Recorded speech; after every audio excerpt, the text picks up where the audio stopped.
5차 때 윤석열의 모습 퇴장하면서도 아주 자신감이 건들건들.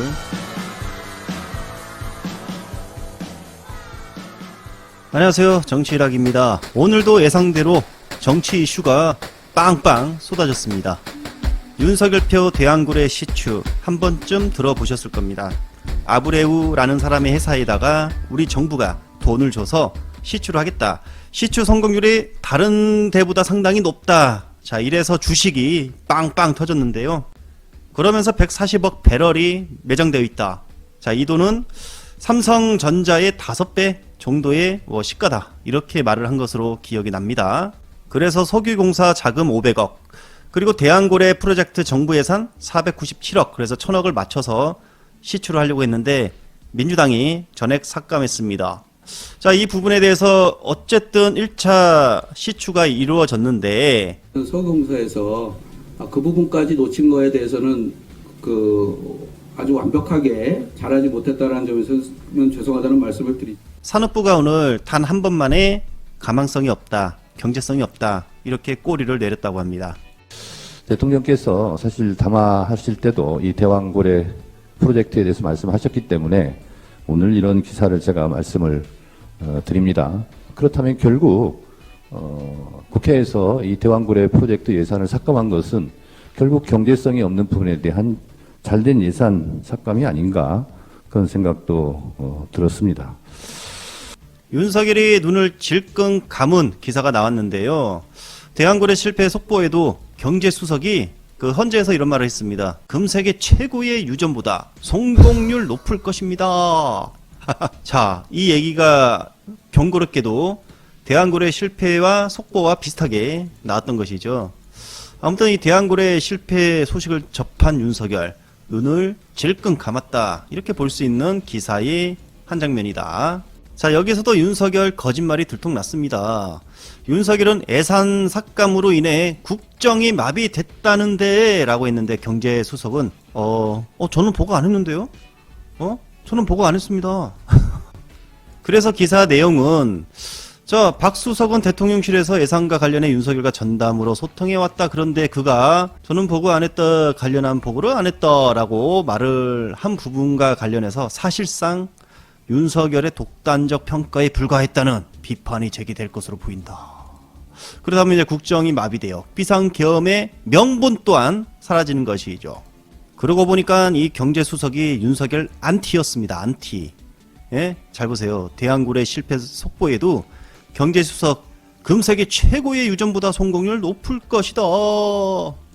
실패했습니다. 가망성 없다고 이미 나왔어요. 그리고 앞서 말한 거, 저는 보고 안 했는데요. 이거 안티. 경향신문의 사설, 거짓말 들통나자 탄핵 공작이라니 윤석열 파면뿐. 박정곤 사령관이 상부의 지시를 받았을 것이다, 이렇게 증인이 생각하고 계신 거잖아요, 그죠? 그렇습니다.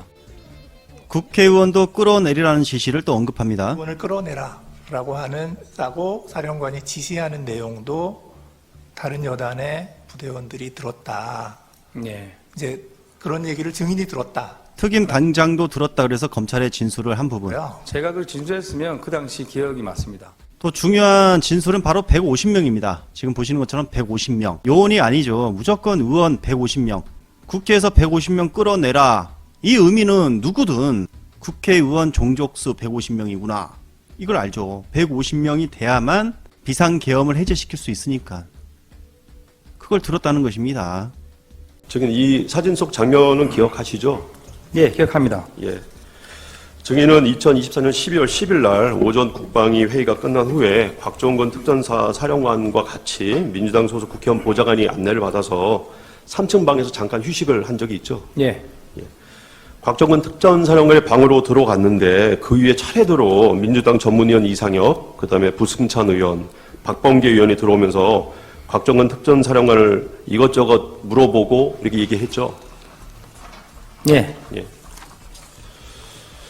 그 자리에서 박범계 의원은 곽종건 특전사령관이 계엄을 언제 알게 됐는지 등을 또 물었고, 이에 대해서 곽종건 특전사령관이 TV를 보고 계엄인 줄 알았다, 이렇게 이제 답변을 하니까 아니 그 전에 알지 않았냐 이렇게 이제 추궁도 좀 했었고 또 다른 사령관들이 오전 그 회의 진술에서 모두 TV를 보고 계엄을 알았다라고 진술을 하는데 사령관이 좀 말을 맞춘 거로 증언을 좀 해달라 이런 요구 분명히 있었죠.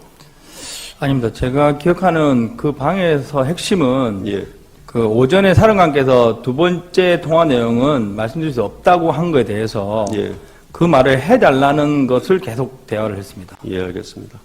혹시 추가적으로 민주당 의원들이나 전문위원이 곽정근 사령관에게 얘기한 게 있으면 좀 기억나는 대로 얘기해 줄 수 있습니까? 뭐 솔직하게 다 얘기 좀 해주시면 좋겠어요. 저기 방은 사실 점심을 그 국회에서 제공한 구내식당에서 먹고 대기 시간이 1시간 이상 걸려서 제가 아는 그 지인을 통해서 방을 협조를 했습니다. 예.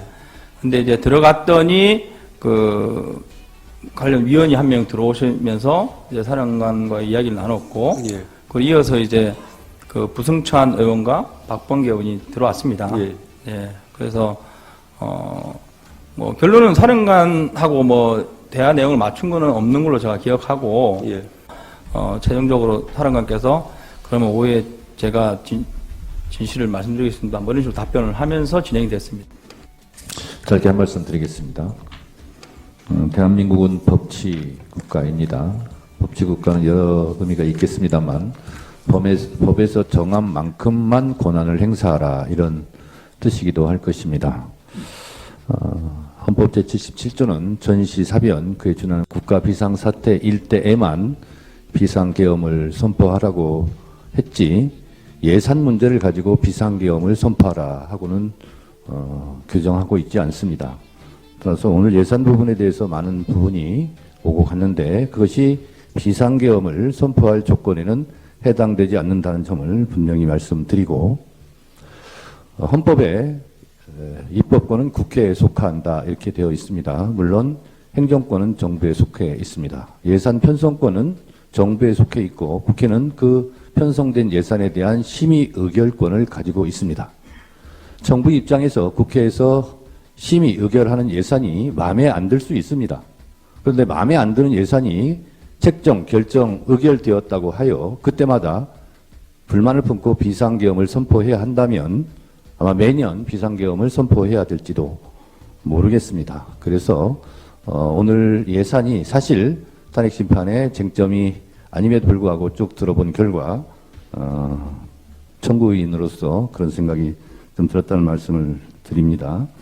또 하나 많은 예산 부분이 나왔지만 오늘 산업부에서 발표한 대로 조선일보 기사 제목은 이렇습니다. 멀어진 산유국의 꿈 대왕고래 주가 무더기 하한가 추락. 동아일보 대왕고래 석유가스 매장량 경제성 없다고 판단. 대통령께서 사실 담화하실 때도 이 대왕고래 프로젝트에 대해서 말씀하셨기 때문에 오늘 이런 기사를 제가 말씀을 드립니다. 그렇다면 결국 국회에서 이 대왕고래 프로젝트 예산을 삭감한 것은 결국 경제성이 없는 부분에 대한 잘된 예산 삭감이 아닌가 그런 생각도 들었습니다. 또한 특활비 얘기만 특별히 한 말씀 더 드리면 제가 속해 있는 국회 법사위에서 했습니다만 저희가 수없이 증빙 자료를 제출하면 증빙된 만큼 예산을 책정해 주겠다고 수없이 말했습니다만 국회에서 심사를 해봤을 때 특수활동비는 특수하게 쓰여지는 활동비일 텐데 예를 들면 왜 명절 전날 특수활동비가 이렇게 많이 쓰여지는가? 명절에는 오히려 특수활동비가 들지 않을 텐데 수사를 하지 않으니까 그런 의심들이 들었음에도 불구하고 증빙자료를 제출하라고 했는데 실제로 제출하지 않았습니다. 그래서 삭감을 하게 되었다는 말씀을 드립니다. 결론적으로 우리가 차를 운전하고 갈 때 차가 많이 밀리면 좀 기다리기도 하고 차가 풀릴 때 또 운전을 하고 그러면 되는데 차에서 내려서 앞에 있는 운전자들을 다 폭력적으로 끌어내서야 되겠습니까? 그리고 제 경험상 국회 예산은 늘상 문제가 있었고 늘상 여야가 다투기도 합니다. 그렇지만 그 예산은 잘 조정돼 와서 지금까지 예산 문제로 비상계엄을 한 사례는 없었습니다. 예산 문제 예비비도 실제로 국가 예산 600조가 넘는 예산 중에서 1%에도 해당되지 않습니다. 1%도 해당되지 않는 예비비나 이런 각종 정부에서 책정하고자 했던 예산이 실제로 실현되지 않았다 해서 비상계엄을 선포하는 것은 너무 심한 일이 아닐까 그런 생각이 좀 듭니다. 차라리 비상계엄을 그렇게 선포할 거라면 우리는 이런 예산 삭감으로 나라 살림을 운영할 능력이 없다라고 솔직하게 말하는 것이 오히려 국민에 대한 예의와 도리가 아닌가 그런 생각이 들었습니다. 세기를 박았네요.